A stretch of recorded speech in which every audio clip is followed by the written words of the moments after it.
Assalamualaikum dan salam sejahtera. Hari ini, saya akan membentangkan hasil kajian saya bersama rakan-rakan yang bertajuk Tinjauan Minat Pelajar Jabatan Kejuruteraan Mekanikal Politeknik Sultan Azlan Shah terhadap bahan bacaan internet dan bahan bercetak. Kajian deskriptif ini bertujuan untuk meninjau kecenderungan pelajar Politeknik Sultan Azlan Shah mencari maklumat sama ada melalui bahan bacaan internet dan bahan bercetak. Responden kajian melibatkan 73 pelajar semester 4 yang mengambil kursus DJJ 5141 Projek 1 di mana mereka perlu menghasilkan satu laporan berkenaan projek mereka secara individu. Borang soal selidik digunakan sebagai instrumen kajian. Soal selidik ini melibatkan 5 pengkelasan iaitu bahagian A, latar belakang responden, bahagian B, tahap kecenderungan responden mendapatkan maklumat, bahagian C, tempoh masa penggunaan bahan maklumat, bahagian D, sumber bahan maklumat yang diperolehi, dan bahagian E, halangan dalam menggunakan sumber maklumat.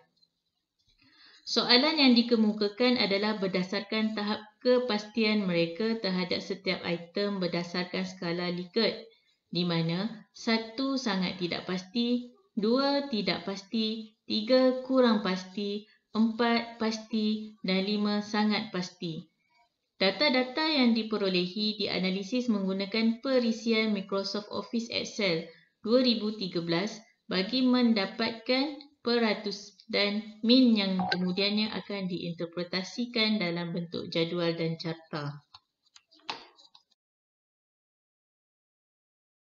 Objektif kajian ini adalah untuk melihat jenis rujukan yang digunakan oleh responden, tempoh masa yang diperuntukkan oleh responden untuk membaca bahan maklumat, sumber dari mana bahan rujukan diperolehi, dan juga halangan-halangan yang menghalang responden dari menggunakan bahan rujukan.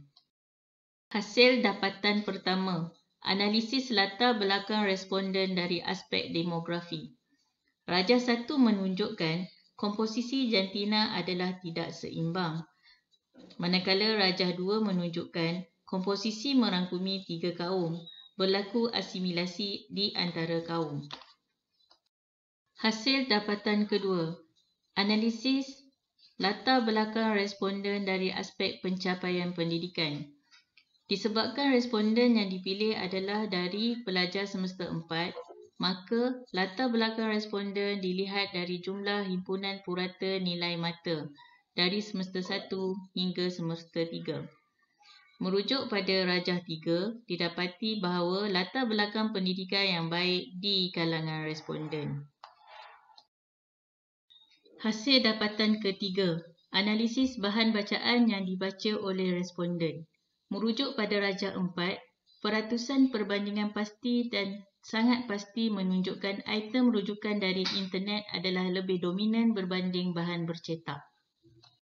Hasil dapatan keempat, analisis masa diperuntukkan bagi membaca bahan bacaan. Jika diambil masa maksimum membaca bagi kedua-dua bahan bacaan, iaitu 5 jam, hanya 20% dari masa yang ada sehari diluangkan untuk membaca. Anggaran selebihnya adalah 8 jam untuk tidur, 8 jam untuk kuliah dan selebihnya untuk aktiviti yang lain. Ini menunjukkan bahawa budaya membaca pelajar semester 4 di Politeknik Sultan Azlan Shah adalah baik. Hasil dapatan kelima, analisis sumber bahan bacaan. Melalui rajah 6, sumber bahan bercetak, responden cenderung mendapatkannya daripada rakan senior dan perpustakaan. Melalui rajah 7, sumber bahan internet, responden cenderung mendapatkannya daripada Wi-Fi dan juga cyber cafe. Hasil dapatan keenam, analisis halangan membaca. Didapati 32.8% pasti dan 12.33% sangat pasti bahawa mereka banyak kerja dan itulah yang menghalang mereka dari memperuntukkan masa untuk membaca bahan bercetak. Manakala didapati 30.14% pasti dan 5.14% sangat pasti. Responden menyatakan kekurangan masa adalah punca mereka kurang membaca melalui internet. Kesimpulan, pelajar semester 4 JKM PISAS mempunyai kecenderungan yang lebih tinggi dalam membaca bahan bacaan dari internet. Walau bagaimanapun, minat itu terhalang dengan kekurangan masa disebabkan aktiviti pelajar di politeknik padat dan aktif. Kajian ini juga mendapati bahawa kecenderungan membaca di kalangan pelajar semester 4 adalah baik. Di sini juga dapat dilihat kepantasan Wi-Fi di Politeknik Sultan Azlan Shah adalah baik. Dan ini bukan merupakan masalah yang besar yang dialami oleh pelajar politeknik dalam mencari sumber rujukan melalui internet. Pelajar juga dilihat berkeupayaan mempelbagaikan sumber bahan bacaan.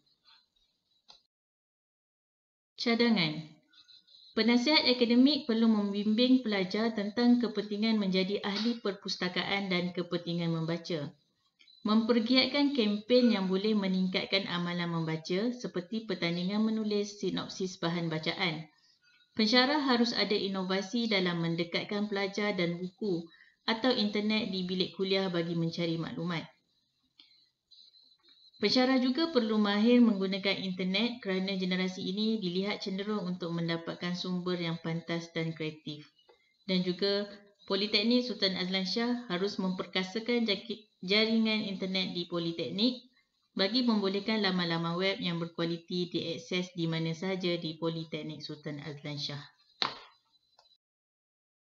Sekian, terima kasih.